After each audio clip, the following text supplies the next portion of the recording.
नमः शिवाय। नमः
शिवाय।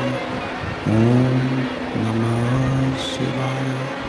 विश्वनाथ भगवान की, महाकालेश्वर भगवान की, ओंकारेश्वर भगवान की, वरेश्वर महादेव की। हर हर महादेव, हर हर महादेव, हर हर महादेव।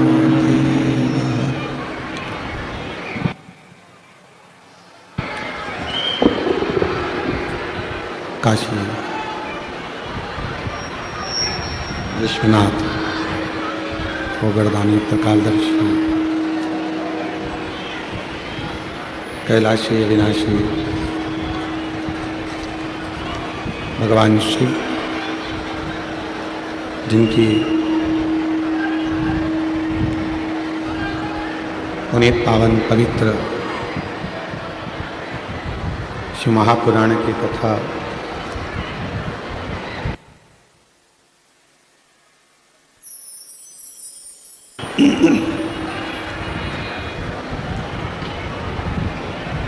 भगवान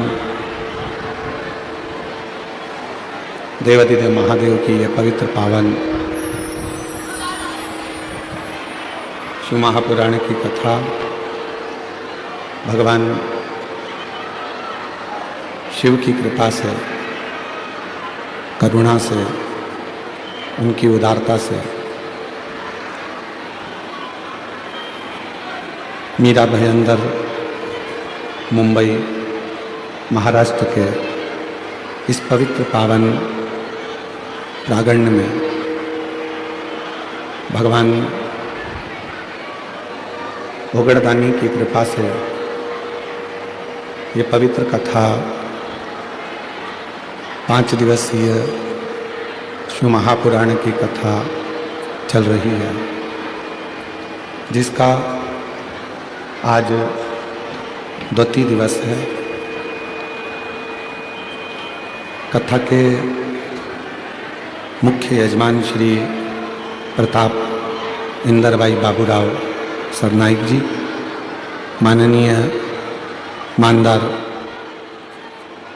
परिवहन मंत्री मध्य प्रदेश महाराष्ट्र शासन श्रीमती परिषा प्रताप सरनाइक जी, एक बार जोरदार ताली बजाकर यजमान परिवार के लिए साधुवाद। श्री विहंग प्रताप सरनाइक जी, श्रीमती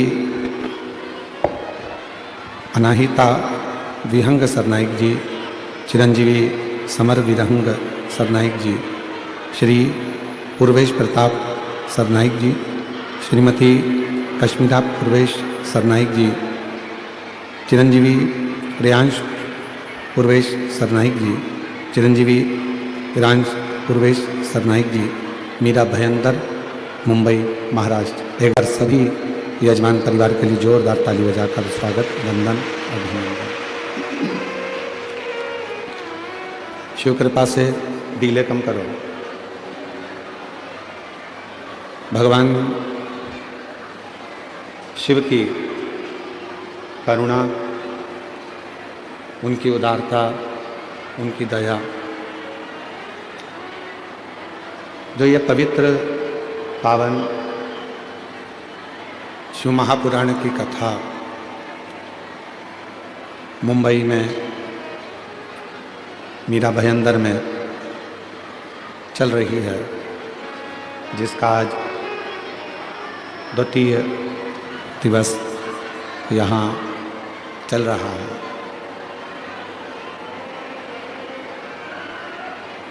शिव की कृपा है, करुणा है, उनकी उदारता है, जो आप और हमको सबको ये पवित्र पावन शिव महापुराण की कथा श्रवण करने का सौभाग्य प्राप्त हुआ। कथा मंडप में जितने भी शिव भक्त मंडप के अंदर और मंडप के बाहर बैठे हैं, डीले कम करो, बाहर की आवाज़ पूरी आ रही है, चोंगों की, बक्से चालू करो, बक्से बढ़ाओ।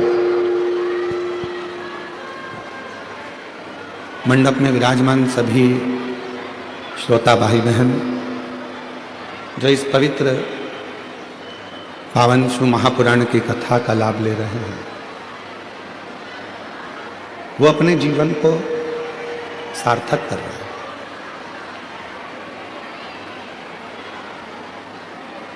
बड़ी मुश्किल से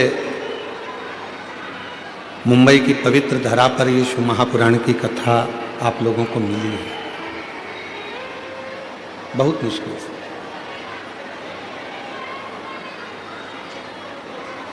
यजमान परिवार की थी, उसमें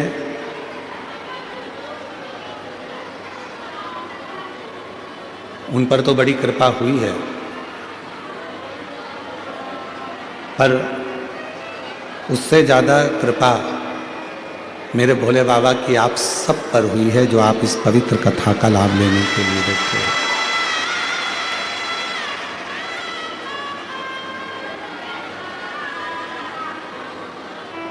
अब इस कथा में से आप कितना ग्रहण करते हैं, कितना अपनी जिंदगी में उतारते हैं, यह आपके ऊपर निर्भर करता है।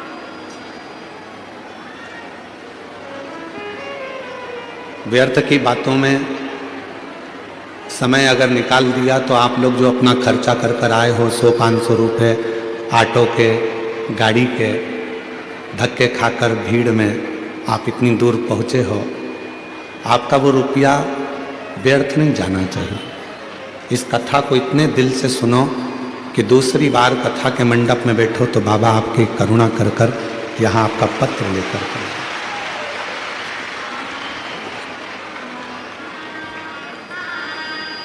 और मैंने तेरे ही भरोसे बाबा, तेरे ही भरोसे हवा विच उड़ती जावांगी, बाबा डोर गलो छड़ी नाम कटी जावांगी।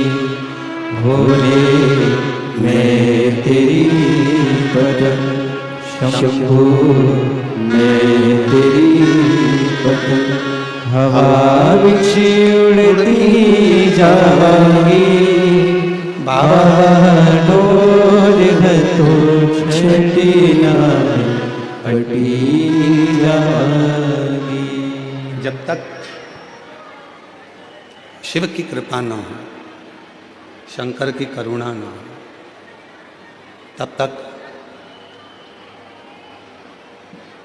कोई व्यक्ति की सामर्थ्यता नहीं हो सकती कि वो शिव की कथा में या शंकर के शिवालय तक पहुंच जाए। ये उसकी कृपा हुई है, इसलिए आप सब लाखों की संख्या में इस मीरा भयंदर की पवित्र धरा पर बैठकर शिव महापुराण की कथा का लाभ ले रहे हैं। ये उसकी कृपा है।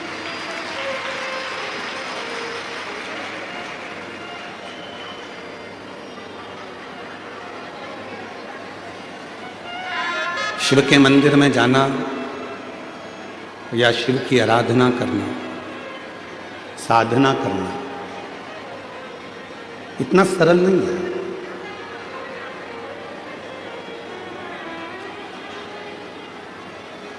कहते हैं कि जब हम एक लोटा जल लेकर भगवान शंकर के मंदिर में पहुंचते हैं, जब एक लोटा जल लेकर हम शिव जी के मंदिर में जाते हैं और भगवान देवाधिदेव महादेव को जब एक लोटा जल धीरे धीरे कर हम समर्पित करते हैं, उस जल चढ़ाने में, जल समर्पित करने में हमारी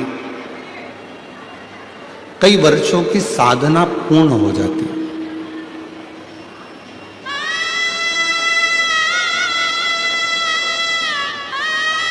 एक बार माता सती जी ने भगवान शिव जी से एक प्रश्न किया था। मां सती ने भगवान शंकर से प्रश्न किया कि बाबा मुझे एक बात बताइए कि दुनिया के लोग जब पूर्ण तरह से भटक जाते हैं और पूर्ण तरह से जब भटक गए फिर आखिरी में आपके पास जब पहुंचते हैं तो आप उनका उद्धार कैसे कर देते हैं? बहुत भटका, दुनिया के ठोकर खाई, दुनिया के धक्के खाए, बहुत दुनिया की चौखट पर हाथ पैर जोड़कर आया, तब जाकर आपके पास पहुंचा, तब पहुंचा। आप उसका कल्याण कैसे कर देते हो? आप कैसे उसका उद्धार कर देते हो? भगवान शिवजी ने माता सती से कहा, सती 3.5 करोड़ रोम छिद्र ये मनुष्य के शरीर में है और 21,600 श्वास मनुष्य के शरीर से प्रतिदिन निकलती है। रोज प्रतिदिन 21,600 श्वास इस शरीर से निकलती है। 3.5 करोड़ इस शरीर में रोम छिद्र हैं और ना जाने कौन सी श्वास आखिरी होती है, पता नहीं पड़ता। शिव कहते हैं जैसे डूबने वाला व्यक्ति को पानी एक मौका देता है, उछाल कर बाहर फेंक देता।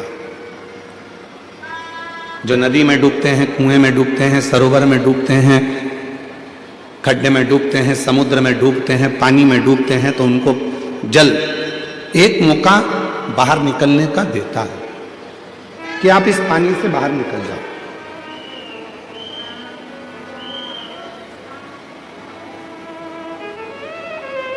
शंकर भगवान मां सती से कहते हैं जैसे पानी, जल डूबने वाले को एक मौका देता है पानी से बाहर निकलने का कि एक मौका मैं तुझे दे रहा हूं, निकल सके तो निकल। जिसको तैरना आता है वो एक मौका पाकर बाहर निकल जाता है और जो तैरना नहीं जानता वो आखिरी में उसी पानी में डूबकर मर जाता है। उसी में डूब गया और उसी में वो मर गया।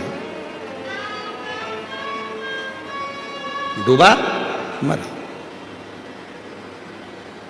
जैसे शिव कह रहे हैं कि पानी में डूबने वाले को एक मौका दिया जाता है, पानी एक मौका देता है कि निकल कर बाहर हो जा, उसी तरह संसार सागर में जब मनुष्य चारों तरफ से घिर जाता है, शरीर बीमारी में घिर गया, परिवार में धन नहीं है, बच्चों की उन्नति नहीं हो रही है, पूरा परिवार दुखी है, तब परमात्मा भी एक मौका देता है कि एक बार सब दूर तू घूम कर देख लिया है, अब एक मौका पा और डूबने से पहले शिव की शरण में चले जा। यदि तूने चरण पकड़ लिए तो तू पार हो।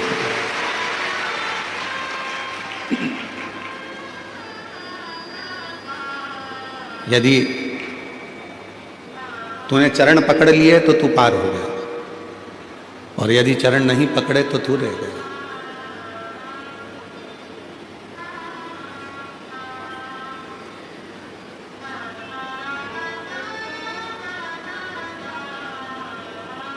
हम भारत में जन्मे हैं, इसलिए भारतीय नववर्ष मनाते हैं चैत्र के महीने में, गुड़ी पड़वा के दिन हमारे भारतीयों का नया वर्ष प्रारंभ होता है। फिर भी आज के बेटा बेटी जितने कैलेंडर से नया वर्ष मनाते हैं, 2025 जाएगा, 2026 आएगा। शिव महापुराण की कथा इस 2025 में आपके मुंबई में हो रही है। जब अगला 2026 आए तो यहाँ पर जितने शिव भक्त बैठे हैं वो भगवान से ऐसी प्रार्थना कर कर जाना कि मेरे भोले बाबा हमको उस लायक बनाना कि एक बार हम भी अपनी मुंबई में शिव महापुराण की कथा खुद करें। इतना सामर्थ्यवान हमको बनाना। अब उतना सामर्थ्यवान बनने के लिए आपको दो चीजें चाहिए। आप सब 2026 जब प्रारंभ हो तो दो चीजें अपने पास में रखना, एक मेहनत और दूसरा महादेव। अगर आपके पास में है तो आप 2026 में एक ना एक बार शिव पुराण की कथा जरूर करवा सकते हो। मेहनत और महादेव। आज व्यक्ति मेहनत से पीछे हट जाता है। शिव महापुराण की कथा कहती है दुनिया में ऐसा कोई कुर्सी नहीं, ऐसा कोई सिंहासन नहीं, ऐसा कोई पद नहीं जिस पे तुम नहीं बैठ सकते। ऐसी कोई कुर्सी नहीं बनी है, ऐसा कोई पद नहीं बना, ऐसा कोई सिंहासन नहीं बना जिस पे आप नहीं बैठ सकते। बस उस पे बैठने के लिए आपको दिन रात एक करना पड़ेगा, बहुत मेहनत करना पड़ेगी और साथ में महादेव को एक लोटा जल चढ़ाना पड़ेगा, तो वो कुर्सी आपके पास में आएगी, वो पद भी आए।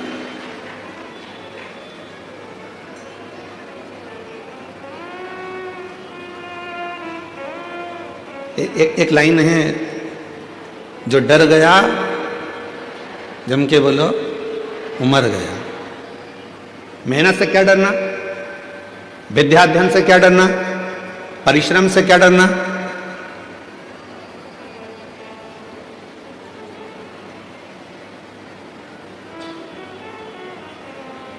किसी ने कह दिया कि तू ये डॉक्टर की पढ़ाई नहीं कर सकता, तू नीट क्लियर नहीं कर सकता, तू आईएएस ऑफिसर नहीं बन सकता। जिसने कहा उसी दिन अपने मन में संकल्प कर लीजिए कि अब मैं नीट क्लियर कर कर रहूंगा, अब मैं सीए क्लियर कर कर रहूंगा, अब मैं आईएएस ऑफिसर बनकर रहूंगा। अब मुझे मेहनत को बढ़ाना है, 4 गुना करना है, परिश्रम करना है, रात दिन एक करना है और शिव जी को एक लोटा जल चढ़ाना है और बढ़ते चले जाना है। तो निश्चित है कि मैं अपनी उस मंजिल तक पहुंचूंगा।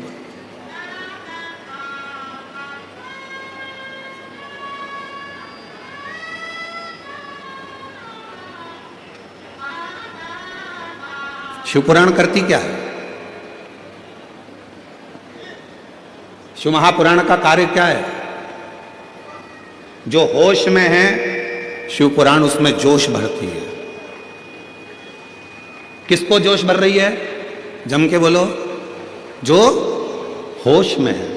शिव पुराण क्या करती है? जो होश में है उसको जोश भरती है। होश कैसा? कई लोग होते हैं नशे में रहते हैं, उनको होश ही नहीं रहता। कोई धन के नशे में है, कोई सत्ता के नशे में है, कोई वैभव के नशे में है, कोई अपनी वाणी के नशे में है, कोई अपनी काया के नशे में है, कोई अहंकार के नशे में इतना चूर रहता है कि उसमें फिर होश नहीं रहता, उसमें होश नहीं रहता। इतना नशे में डूबा रहता है कि वो होश खो बैठता है, उसके अंदर होश नहीं रहता।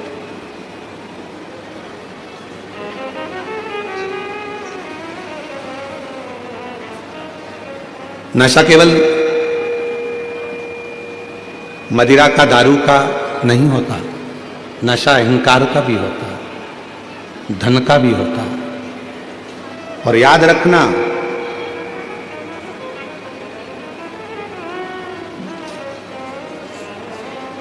पानी में डूबोगे तो बचने के सार हैं। पानी में डूबोगे तो बच भी सकते हो, पर याद रखना दारू की प्याली में डूबोगे तो जिंदगी में कभी नहीं बच पाओगे। पानी में डूबने वाले को बचाया जा सकता है, पानी में डूबने वाले को रोका जा सकता है, पानी में डूबने वाले को थोड़ी सेफ्टी दी जा सकती है, पानी में डूबने वाले को बचाया जा सकता है, पर प्याली में डूबने वाले को बचाना कठिन हो जाता है, बहुत कठिन। और उससे भी ज्यादा कठिन है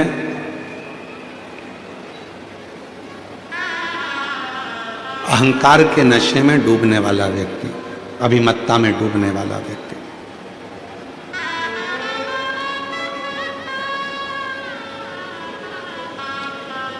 हमारे यहां तो कितनी सुंदर भाषा में कहा कि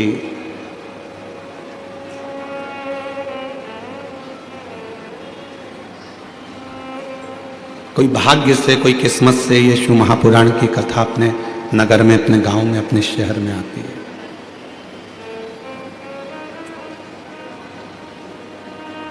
प्याली में डूबोगे नहीं बच पाओगे। और उससे भी बड़ा एक नशा और है, अपना अहंकार का नशा। वो अहंकार का नशा जिस दिन सिर पर चढ़ जाता है तो लंका के राजा रावण को नहीं छोड़ा तो तुमको भी छोड़ नहीं पाता है, याद रखो। इसलिए अभिमान से थोड़ा सा बचना, अहंकार से थोड़ा सा बचना, और ये अहंकार इतना ना बढ़ जाए कि जिंदगी हमारी बर्बाद कर दे। शिव को पहचानो। शिव महापुराण में दक्ष प्रजापति का चरित्र आता है। दक्ष प्रजापति बड़ी सभा में सब बैठे थे। उस सभा में, दक्ष प्रजापति की सभा में भगवान देवाधिदेव महादेव का आगमन हो रहा, शिव आ रहे हैं। और दक्ष प्रजापति की सभा में भगवान शिव का आगमन हो रहा है, शंकर।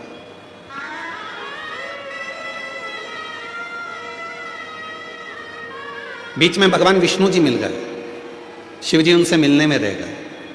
थोड़े आगे बढ़े तो ब्रह्मा जी मिल गए, ब्रह्मा जी से मिलने में रह गए। फिर और आगे बढ़े तो इंद्रदेव मिल गए, गरुण देव मिल गए, वरुण देव मिल गए। डीले कम कर दे बाबा। गरुण जी मिल गए, वरुण जी मिल गए। ऐसे सब मिलते गए तो भगवान शंकर उनमें मिलने में, सबसे मिलने में रह गए। और जो दक्ष प्रजापति था, जो सिंहासन पर बैठा हुआ था, दक्ष प्रजापति ध्यान नहीं दे पाए और शिव जी ने भी उन पर ध्यान नहीं दिया और अपने सिंहासन पर जाकर भगवान देवाधिदेव महादेव बैठ गए। शिव बैठे, दक्ष प्रजापति उठकर खड़े हो गए, क्रोध में आ गए। हे शिव, मैंने अपनी बेटी सती का विवाह तेरे साथ में करा है, तुम्हारे साथ में सती को ब्याहाया है, और तुम मेरे दामाद होकर तुमने मुझे प्रणाम नहीं किया।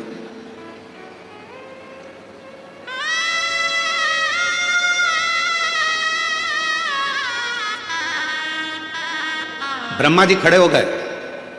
ब्रह्मा जी ने खड़े होकर दक्ष प्रजापति से कहा कि भगवान विष्णु, ब्रह्मा, इंद्र, गरुण, वरुण, 33 कोटि देवता तुम्हारी सभा में आए, सबने तुमको हाथ जोड़कर नमन किया।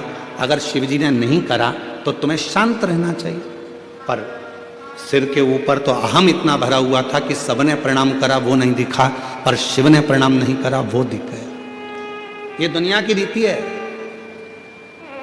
आज के मेहमान और पहले के मेहमान में अंतर है। पहले के मेहमान को ले जाकर आधा गिलास पानी भी देते थे ना, तो पहले के मेहमान कहते थे बहुत बढ़िया भैया, पानी पिला दिया तुमने। आधी कप चाय भी देते थे तो पहले के मेहमान कहते थे भैया बहुत अच्छा घर है, कम से कम चाय तो पिला दी। उन्होंने ये नहीं कहा कि आधा गिलास पानी था कि आधा कप चाय थी। आज का मेहमान ऐसा हो गया कि अगर उसको थोड़ा सा गिलास पानी का खाली होगा तो वो मुख से कह देगा आधा गिलास पानी खाली है। निवेदन है, खाली क्यों दिख रहा है? क्योंकि तुम्हारी बुद्धि खाली है। अगर बुद्धि में प्रेम भरा होता, भक्ति भरी होती, ज्ञान भरा होता तो वो गिलास खाली नहीं दिखता, जितना पानी आया वो भरा हुआ ही नजर आता। पर हमारी बुद्धि अज्ञानता से भरी, हमारी बुद्धि अज्ञानता से भरी है, हमारी बुद्धि अविवेकता से भरी है। हमारी बुद्धि में वो भक्ति, वो प्रेम, वो श्रद्धा, वो विश्वास सब समाप्त होते चले गया, इसलिए हमको उसमें कम नजर आता, कम दिखता।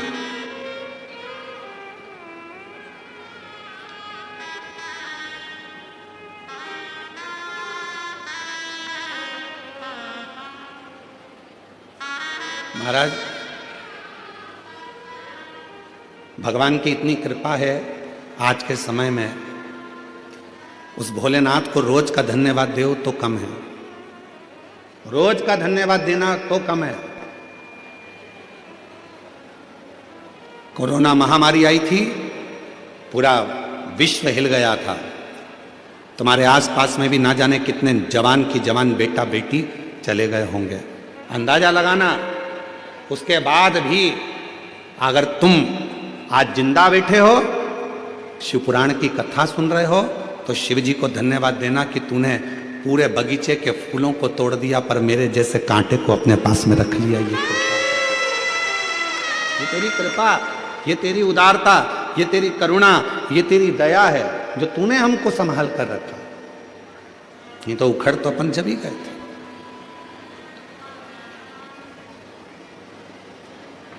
एक होती है गुलाब जामुन, एक होता है गुलाब का फूल। किस किसने देखी है दोनों चीजें? हाथ उठाओ जल्दी से। सबने देखी है? अरे बोलो तो जम के। क्या क्या? गुलाब जामुन और गुलाब का फूल। किसी पंडित जी से पूछना, किसी ज्योतिष आचार्य से पूछना, इन दोनों की राशि एक ही है। जो गुलाब जामुन की राशि है वही गुलाब के फूल की राशि है। दोनों में सबसे ज्यादा यश में कौन रहता है? गुलाब जामुन। मावे से बनती है खोए से, घी में तरबतर रहती है तलाकर। मावे को भी घी में तला जाता है, जो जिसमें घी भरा हुआ है वो घी के मावे की गुलाब जामुन को घी में तला जाता है, फिर घी में से निकालकर काय में डालते हैं? चाशनी में डालते हैं। कितनी तरबतर रहती है, घी में तरबतर, चाशनी में तरबतर, इलायची में तरबतर, केसर में तरबतर। इतनी सुख की जिंदगी जीती है गुलाब जामुन। और वो गुलाब का फूल कांटों में पैदा होता है, कांटों में बड़ा होता है, कांटों में रहता है। पर दोनों की राशि एक जैसी है, पर दोनों में अंतर क्या है? गुलाब जामुन भले चाशनी में रही हो, गुलाब जामुन भले घी में रही हो, पर खाने के बाद भ्रष्टा में चली जाती है, गंदगी में चली जाती है। और गुलाब का फूल भले कांटों में रहा हो, पर टूटने के बाद मेरे देवादिदेव महादेव के चरणों में चला जाता है।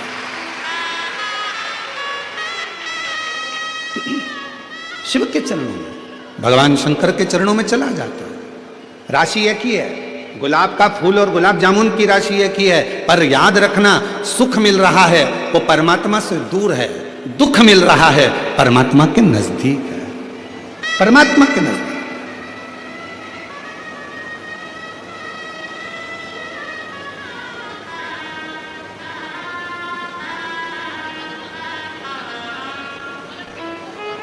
महाराज, कई लोग कहते हैं कि कथा में मंदिर तो गरीब लोग जाते हैं। कई लोग कह देते हैं, कहने वाले, ताना देने वाले, अपशब्द कहने वाले कह देते हैं गरीब लोग जाते हैं।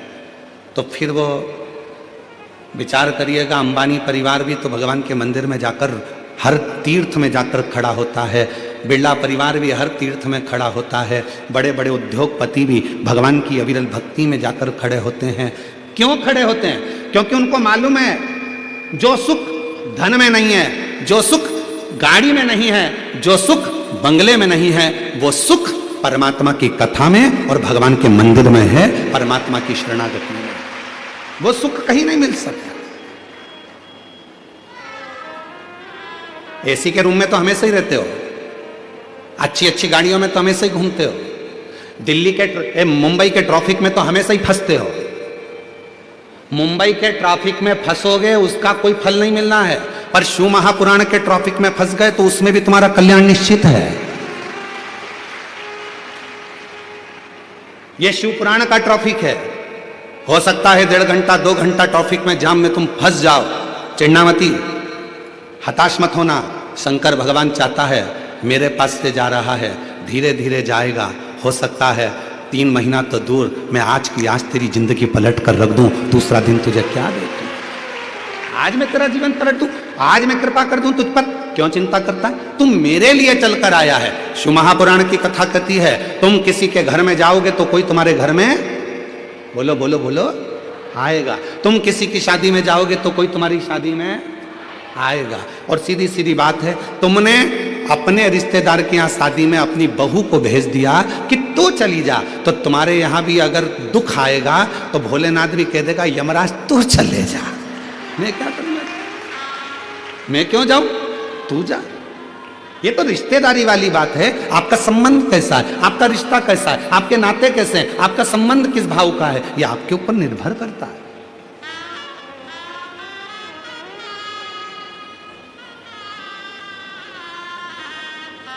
आप उसके आश्रित होकर जिए। सती मैया कह रही है शिवजी से, आप इन संसार के लोगों को तार कैसे देते हो। शंकर भगवान ने कहा सब दूर से हताश होकर जब वो मेरे पास में आता है तो मेरा हो जाता है, मेरा। और कई ऐसे हैं जो मेरे पास आ भी नहीं पाते। दक्ष प्रजापति के भीतर अभिमत्ता इतनी भर गई थी कि दक्ष प्रजापति ब्रह्मा जी की बात को भी नहीं माने, विष्णु जी की भी बात को नहीं माने। आखिरी में दक्ष प्रजापति ने श्राप दे दिया भगवान भोलेनाथ को कि तुम मेरे दामाद होकर, जमाई होकर तुमने मुझे प्रणाम नहीं करा, मैं तुम्हें श्राप देता हूं कि तुम शमशान में निवास करोगे। कहां निवास करोगे? शमशान में।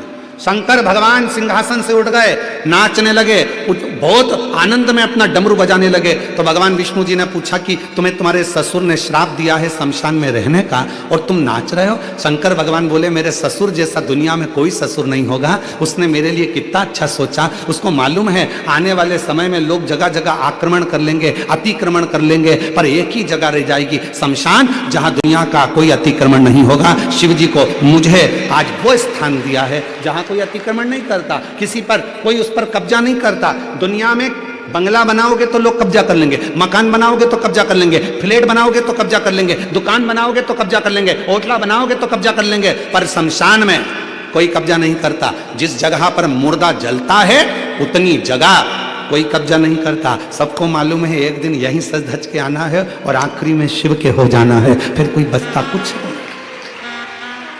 उसमें डरने वाली बात कौन सी है?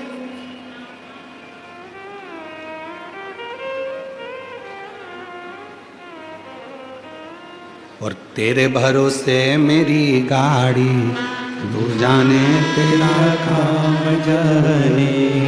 तेरे भरोसे मेरी गाड़ी, तू जाने तेरा काम जाने।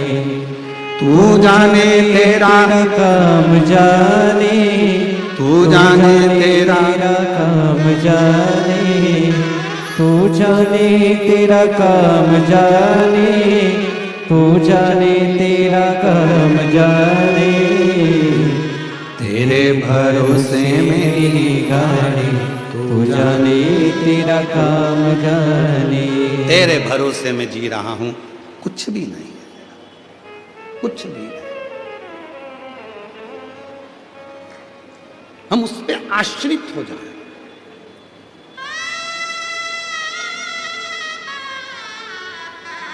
कितना कृपालु होगा जरा सोचिएगा मेरे देवादिदेव महादेव। एक मधुरा नाम की अप्सरा थी, बहुत सुंदर थी, बहुत सुंदर।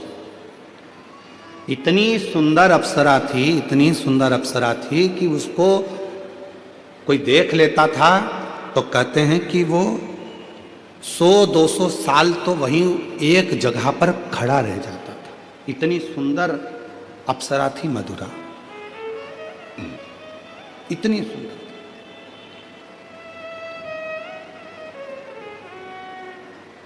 एक बार बाबा भोलेनाथ जी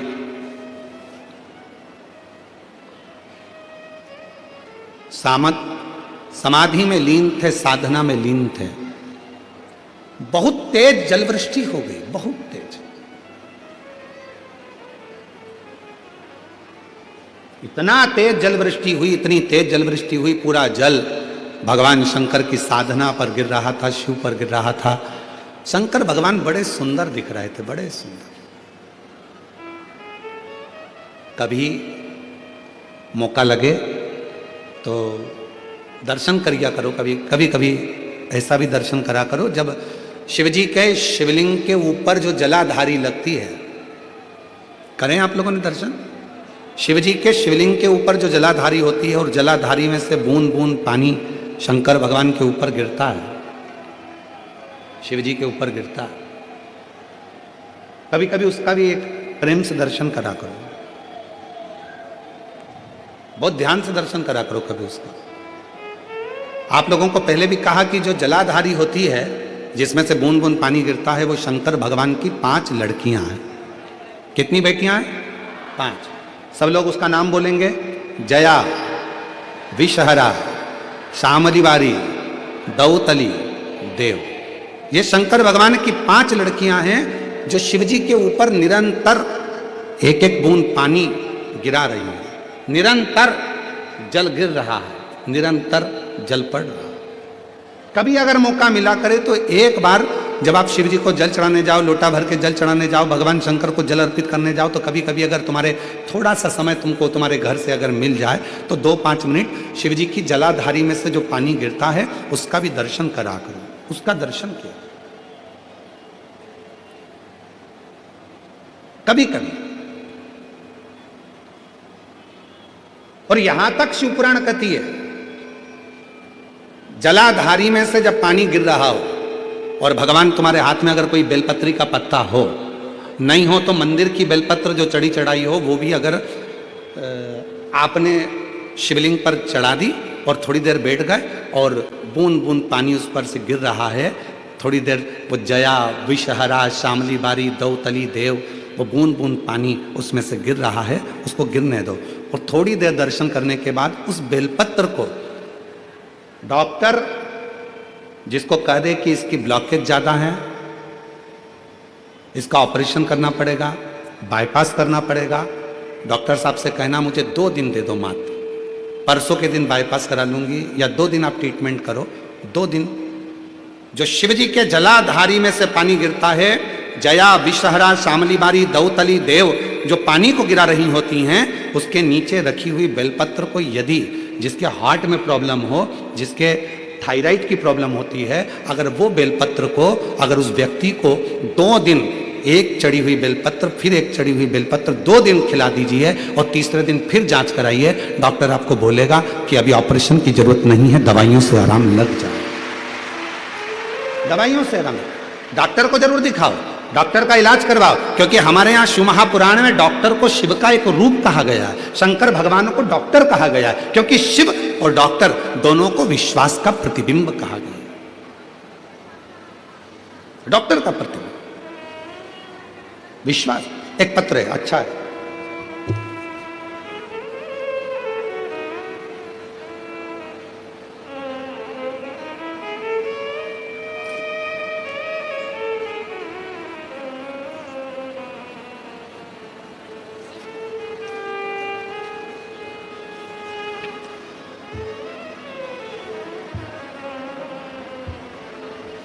देखिए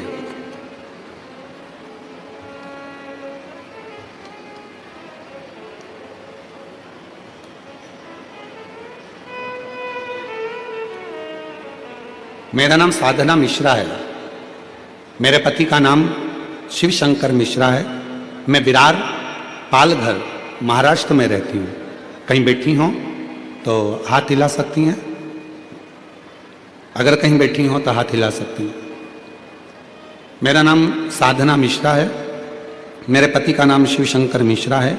मैं विरार पालघर महाराष्ट्र में रहती हूँ। कहीं बैठी हो तो हाथ हिला सकती हैं। आप ही हैं, आ जाइए, आ जाओ, एक बेलपत्र लेकर जाइए। गुरुजी, मैं बाबा की कृपा का क्या वर्णन करूं। 2022 में मेरे पति को कैंसर हो गया था। टाटा हॉस्पिटल मुंबई में मैंने दिखाया, डॉक्टर बोले 4थे स्टेज का कैंसर है, मात्र 6 महीने की इनकी उम्र है, तुम इनकी सेवा कर लो और इससे ज़्यादा कुछ नहीं है। ऑपरेशन भी कराओगे, सफलता इसमें नहीं है, क्योंकि 4th स्टेज का है, ये नहीं बचेंगे, इनको आप घर ले जाओ। हमने डॉक्टर से कहा आप दवाइयाँ दीजिए, बाकी का शिव जी पर छोड़ दिया। गुरुदेव, एक रिश्तेदार ने कहा सियोर वाला बाबा कथा कहता है, वो वर्णन करता है कि शिव पर चढ़ी हुई बेलपत्र यदि खिलाई जाए, शंकर पर चढ़ा हुआ पानी पिलाया जाए और घर से 1 लोटा जल रोज ले जाकर चढ़ाया जाए तो उसका फल मिलता है। गुरुदेव, मैं तो जानती भी नहीं थी, किसी के कहने पर मैं सीहोर पहुंच गई। सीहोर में जाकर वहां कंकर शंकर की पूजा की है। गुरुदेव सीहोर गए, वहां जाकर कंकर शंकर की पूजा की है। वहीं से एक रुद्राक्ष मांग कर लाए, वही गलाकर बाबा को चढ़ाते और वही जल अपने पति को पिलाते। एक बेलपत्र बाबा से मांग कर लाती और शिव जी की बेलपत्र अपने पति को खिला देती। आज डॉक्टर ने 2022 में गुरुदेव केवल 6 महीने दिए थे। आज मेरे बाबा की कृपा से उनको पूर्ण तरह से कैंसर में आराम मिल गया और बाबा की कृपा से वो ठीक हैं। ये शिव की कृपा है। गुरुदेव एक बात और कहना चाहती हूँ, मेरा लड़का गुरुदेव मेरा लड़का नीट की तैयारी कर रहा था लेकिन निकल नहीं पा रहा था। तब मैं उसको सूरत में जब कथा हो रही थी वहां पंडाल में लेकर गई, क्योंकि मैंने सुना था पंडाल में बैठकर जो मांगा जाता है शिवजी 3 महीने के अंदर जरूर देते हैं। मैंने अपने लड़के से कहा तू मुझे मेरे साथ सूरत चल। मेरा लड़का सूरत गया। कथा के पंडाल में बहुत भीड़ थी, हम लोग एक कोने में जाकर बैठ गए। कथा सुनी, वहां की मिट्टी को मैंने अपने बेटे के मस्तक पर लगा दिया और कहा यहां प्रणाम कर कर चल, बाबा से बोल कर चल कि नीट क्लियर हो जाएगा, मैं पंडाल में कथा सुनूंगा। गुरुदेव आज मैं बाबा को धन्यवाद देने के लिए आई हूं। मेरे लड़के ने सूरत से आने के बाद आपके कहने पर पढ़ाई को 4 गुना बढ़ाया, रात दिन एक कर दिया और बाबा की कृपा से वो नीट क्लियर कर लिया। आज मेरा लड़का नांदेड़ में MBBS की डॉक्टरी की पढ़ाई कर रहा है। मैं बाबा को यहाँ प्रणाम करने के लिए आई। ये शिव भक्ति, ये शिव की उपासना है, ये शिव की साधना है, ये शिव की कृपा है, ये करुणा, ये दया है।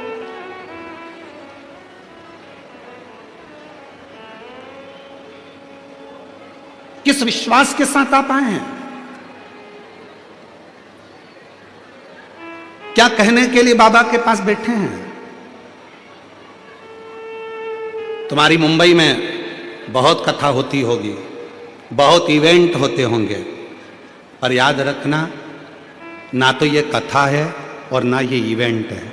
यहाँ तो जितनी बेटियां और जितने बेटे आए हैं वो अपने पिता से, देवाधिदेव महादेव से बात करने के लिए आए हैं, अपने बाप से मिलने के लिए। वो अपने पिता से मिलने के लिए आए, अपने दिल का भाव कहने के लिए आए। ये इवेंट नहीं है, ये बाबा का घर है, ये बाबा का दर है। कहते हैं भूमि पर अगर H लिखा होता है तो वह हेलीपैड कहलाता है, जहां हेलीकॉप्टर उतर जाता है। शिव महापुराण का जहां पंडाल लगता है, मेरा भोलेनाथ कैलाश पर से भ्रमण करता हुआ आता है और उस कथा के पंडाल में उतर जाता है। कथा वो शिव है, वो शंकर।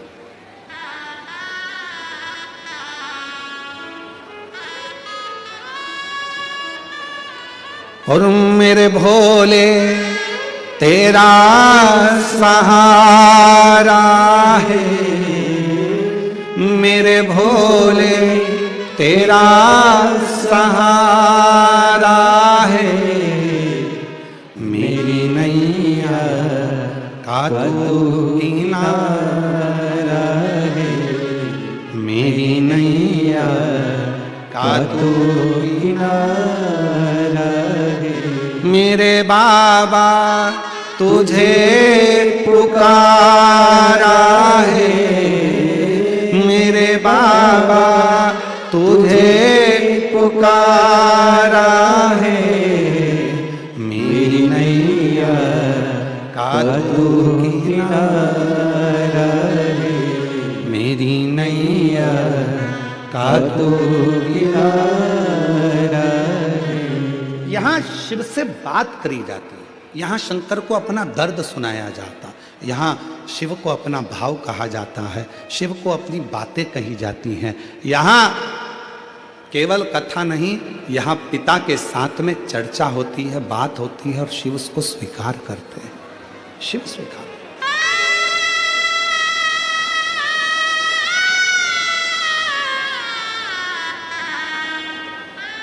आप में से कितनी माताएं हैं जो सब्जी बनाती हैं रोज, अपने अपने घर में जो सब्जी बनाती हैं? सब बनाती हो? ठीक है। सब्जी इतनी बनाना है तो बघार भी क्या इतनी बनाओगे? चमके तो बोलो नहीं। बघार कितना सा बनाओगे? इतनी दाल है, मालूम पड़े एक किलो तुमने दाल बनाई, 1 किलो आलू की सब्जी बनाई, तो उसमें बघार कितना डालोगे? थोड़ी सी राई, थोड़ी सी जीरा, थोड़ा सा तेल, थोड़ा सा नमक, थोड़ी सी मिर्ची, थोड़ा सा हरा धना, ये सब पिसा धना, गरम मसाला, थोड़ा सा। दाल 1 किलो है, बघार थोड़ा सा। शिव महापुराण की कथा भी ये कहती है जीवन बहुत बड़ा है, शिव महापुराण की कथा बहुत छोटा सा बघार है। अगर अपनी जिंदगी में स्वाद चाहते हो, दाल में स्वाद कब आएगा? जब उसमें थोड़ा सा बघार लग जाएगा। अपनी जिंदगी में उन्नति कब पाओगे? जब आप 5 या 7 दिन शिव महापुराण की कथा में जाकर बैठ जाओ। ये बघार है, थोड़ा सा बघार है ये अपनी जिंदगी को संवारने का। ये छोटा सा थोड़ा सा बघार है अपने जीवन को श्रेष्ठ बनाने का। थोड़ा सा बघार, उसमें श्रेष्ठता है, उसमें सुख का अनुभव होगा, उसमें आनंद का अनुभव होगा। आ जाइए, आ जाओ।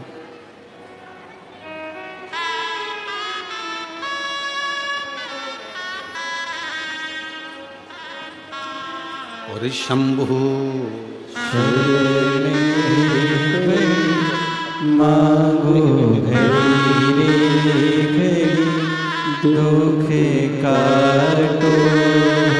जोरदार ताली बजाओ। डॉक्टर ने केवल 6 महीना दिया था पति को और कह दिया था कि इसको घर ले जाओ। 4th स्टेज का कैंसर था और ऑपरेशन भी नहीं हो सकता, बचना मुश्किल है। शिव पर भरोसा किया और बाबा की कृपा से 2022 से आज 2025 हो गया। शिव का जल पीते हैं, बेलपत्र खाते हैं और अपनी मस्ती में अपने काम धंधे पर जा रहे हैं। शिव कृपा कर। बेटा नीट क्लियर नहीं कर रहा था तो सूरत की कथा में पहुंच गई और वहां बैठकर बेटे को कथा सुनवाई, प्रार्थना कराई, विनती करी। शिव की कृपा से आज नांदेड़ में MBBS कर रहा। शिव उपासना, शिव भक्ति।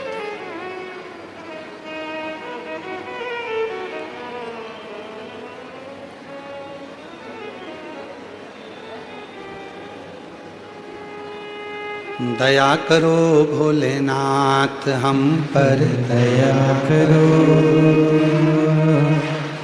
दया करो भोलेनाथ हम पर, दया करो। हम तेरी संतान, हम पर दया करो, दया करो भोलेनाथ हम पर दया करो, दया करो भोलेनाथ हम पर दया करो। हम तेरी संतान, हम पर दया करो। उससे प्रार्थना करो, निवेदन करो। सती माँ शिव जी से कह रहे, वर्णन आया एक मधुरा नाम की अप्सरा, इतनी सुंदर, इतनी सुंदर, शिव जी के ऊपर जल गिर रहा था और मधुरा उनको खड़ी होकर देख रही थी।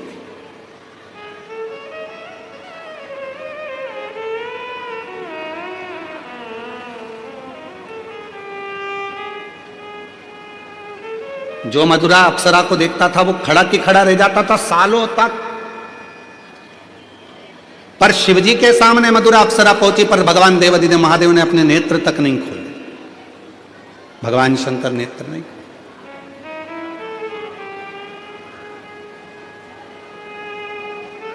शिव कुछ बोले ही नहीं। रोज प्रतिदिन मधुरा अप्सरा आती, नृत्य करती, नाचती, चली जाती। रोज आती, रोज नृत्य करती, नाचती, चली जाती, प्रतिदिन।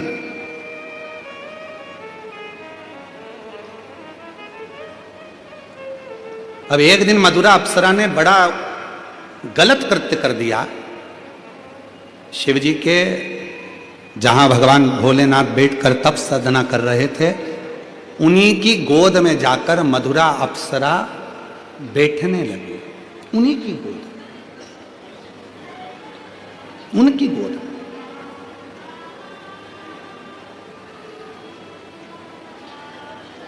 मेरी जीजियों, मेरे जीजाओं, मेरी बेटियों, बेटाओं, मेरी माता, मेरे बुजुर्ग माँ बाप, एक बात अपने अंदर उतार कर रखिएगा। शिव के मंदिर में जब जल चढ़ाकर आप वापिस आए, भगवान शंकर के मंदिर में जब जल चढ़ाकर आप वापिस लौटे, वापिस आए अपने घर की ओर, तो एक बार जल चढ़ाकर जब पीछे आप वापिस आ रहे हैं तो एक बार दरवाजे के पास खड़े होकर या नंदी के पास खड़े होकर देव अधिदेव महादेव को नमन जरूर करा करो।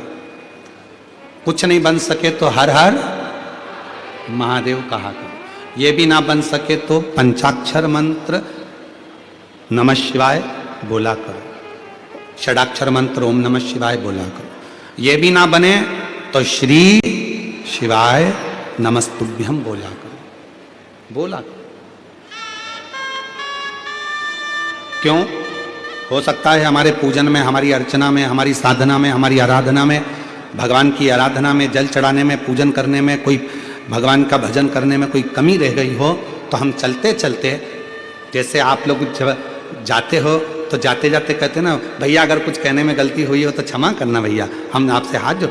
अर्थात शिव की साधना में, शंकर भगवान के मंदिर से जल चढ़ाकर, पूजन कर कर, आराधना कर कर, साधना कर कर, विनय कर कर, पशुपति व्रत कर कर, प्रदोष व्रत कर कर, हरतालिका तीज कर कर, कोई भी व्रत कर कर, सोमवार का व्रत कर कर, कोई भी व्रत आप कर रहे हो, भगवान किसी देवता के मंदिर में आप ये करें ना करें, पर शंकर के मंदिर में जरूर करा करो। शिव के मंदिर में जब जल चढ़ाकर वापिस जाओ तो एक क्षण के लिए पलट कर वापिस शंकर भगवान को नमः शिवाय, ओम नमः शिवाय या श्री शिवाय नमस्तुभ्यम, जो तुम्हारे मुख में आ जाए वो एक बार बोलकर, नी भी बोलो तो प्रणाम कर कर फिर चल के आया करो। क्यों? अगर हमसे कोई गलती हुई हो तो मेरे बाबा अपनी बेटी बेटा जानकर क्षमा कर देना और हमारा भंडार भर देना, ऐसी कृपा कर देना, ऐसी करुणा कर, आप दया।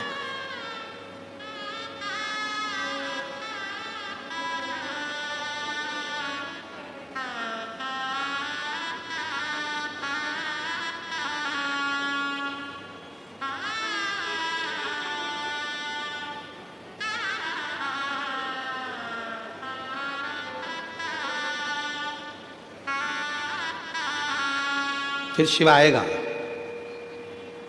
जब आप नमन कर कर, प्रार्थना कर कर, विनय कर कर जाओगे तो फिर आएगा।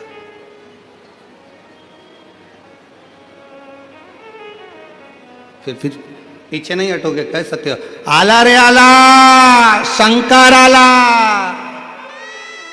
फिर कहोगे आएगा, शिव जरूर आएगा, शंकर जरूर आएगा, अविरल भक्ति के साथ आएगा। और जब वो आएगा तो दुनिया के सारे दुख, सारी तकलीफें, सारे कष्ट मिटा दे। एक पत्र है, अच्छा है, देखिए।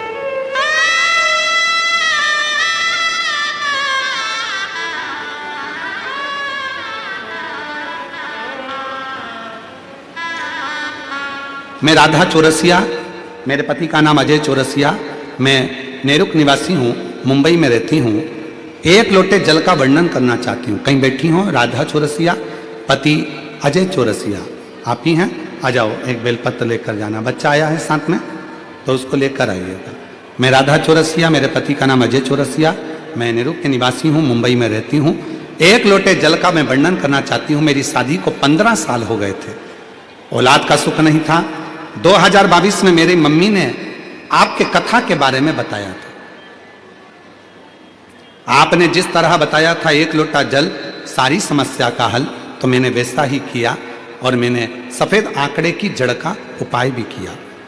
गुरुदेव, एक बार उपाय किया, सफलता नहीं मिली। फिर मैंने अपनी माँ के कहने पर माता को कहा, मम्मी मैंने कर कर देख लिया, फल तो मिला ही नहीं। मेरी माँ ने कहा, एक काम कर, टीवी के सामने आसन लगा, पशुपतिनाथ का व्रत कर और शिव महापुराण की कथा सुन। गुरुदेव, मैं आपको जानती नहीं थी, केवल मोबाइल पर आपकी कथा सुनती थी और टीवी के सामने बैठकर आसन लगाकर आपकी कथा सुनना प्रारंभ करी। आज बाबा की ऐसी कृपा हुई गुरुदेव, मैं धन्यवाद देती हूँ यजमान परिवार को, जिन्होंने हमको आपका दर्शन करने का सौभाग्य प्राप्त हुआ। गुरुदेव, 15 साल डॉक्टरों का इलाज कराती रही पर औलाद का सुख नहीं आया। कई बार तो डॉक्टरों ने कह दिया कि तुम कभी माँ का सुख नहीं देख पाओगी। यहाँ लिखा है उन्होंने, माँ बनने का सुख मां बनने का सुख तुम्हें नहीं मिलेगा, ये डॉक्टर कह रहे थे। पर गुरुदेव, मैंने आपकी कथा पर भरोसा कर कर कथा सुनना प्रारंभ करी और बाबा की कृपा से मेरा गर्भ ठेर गया और 27 अगस्त 2025 को मेरे बाबा की कृपा से मेरे यहाँ 16 साल के बाद संतान की प्राप्ति हो गई। मैं शिव को नमन करता हूँ। 16 वर्ष के बाद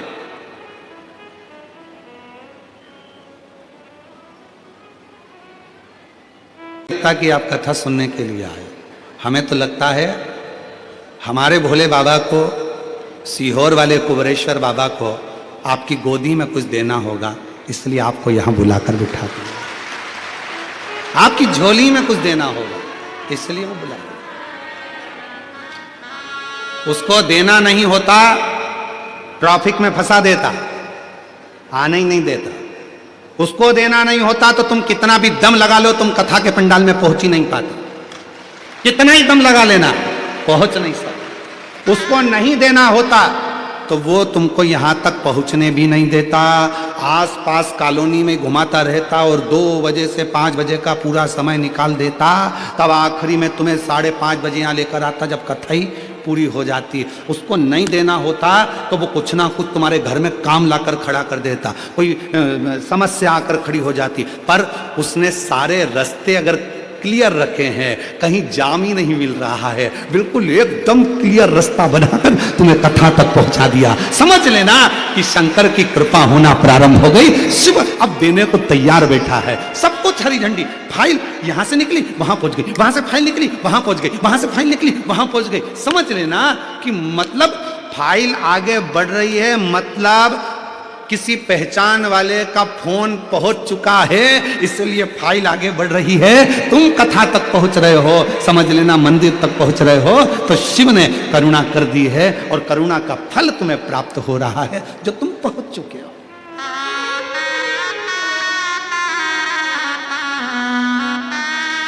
वो उसकी कृपा। बोल बम का नारा है, सारी समस्या का हल श्री शिवाय। कृपा करना,